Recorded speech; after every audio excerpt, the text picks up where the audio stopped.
I'm here to talk to you about the fallout of Northwest Airlines. As a young boy growing up in North Dakota, I usually fly out of Bismarck.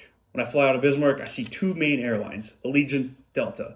When I started looking into this, there's a lot more airlines out there that we just don't see up here. One big one was Northwest Airlines. Northwest Airlines was the fourth largest airline in the late 1900s that would fly into the Dakotas. 1926, Northwest Airlines was created in Minneapolis. It was created to carry mail actually from Minneapolis to Chicago. That's it. 1927 came around, then they decided to start letting passengers fly, although it was just a one route right away, Minneapolis to Chicago. 1929 comes around, they see a lot of good in this company. Investors decide, let's take a shot at it. Investors decide to buy the company. 1929, they started having flights to the Dakotas, Washington, Montana, and also to Chicago. Three big reasons why Northwest Airlines fell out in the early 2000s. The 1998 pilot strike, the 2001 terrorist attacks, and of course the 2005 oil boom. Northwest Airlines did very good for about 60 years. 1993, they reported a loss for the first time ever in the company's history. Due to that, probably just people just weren't flying as much is what they were guessing. They really don't have a record of what happened in 1993. 1998 though, the pilot strike. 6,200 pilots said they weren't showing up for work. They wanted better pay, they wanted more benefits, and they wanted better guarantees than what they were getting. It was a 15-day strike, and it was estimated that the company lost $15 million a day the pilots weren't showing up to work.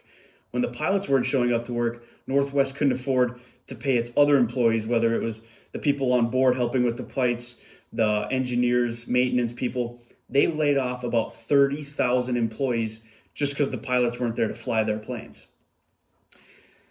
The strike lasted about 15 days. September 12th, a new agreement was made. The pilots got their better pay. It was a 12% increase. Benefits were better, and the guarantees were going to be withheld more for them. They had to call back all the employees that they laid off, 30,000. Not sure how many came back, but on September 19th, they were able to resume scheduling the flights. Flights started going back to the Dakotas, Montana, Washington, and Chicago. Another problem, 9/11. 9/11 was a problem for our whole country, but the airlines took a massive hit. Northwest Airlines had to cut 10,000 employees after 9/11. Increased security, background checks. People were scared to fly. People didn't know what to expect. Northwest CEO Richard Anderson went on Money CNN, wrote an article saying, it's a very painful decision that we have to make. However, the current operating environment dictates that we have to reduce our flying schedule significantly. It was about a 20% loss the companies were expecting for that year. Another one, the 2005 oil boom.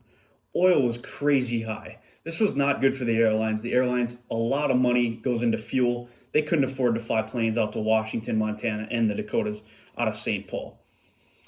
It was about $107 a barrel. The experts were saying that the next 5 years, from 2005 to 2010, it was going to be $60 to $65 a barrel. Company could not afford that.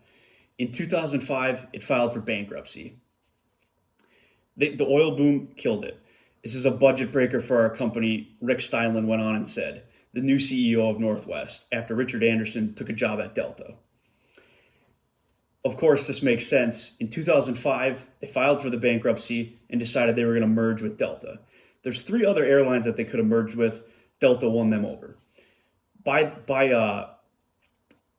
merging with Delta, it created a $17.7 billion business that still today is one of the biggest in the world.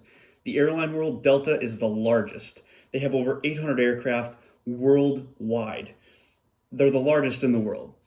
So this was the fallout of Northwest Airlines. It was three big things that went up. It was kind of out of their hands except for the 1998 strike. Maybe if they wouldn't have lost all that money those days, they maybe could have stayed. They maybe could have managed to stay through all the financial losses in 2001 and 2005. But they couldn't. 2001 was hard. 2005 was extremely hard. And at the end of the day, they just said that was all that they can do. Merged with Delta, and now it is the largest airline in the world.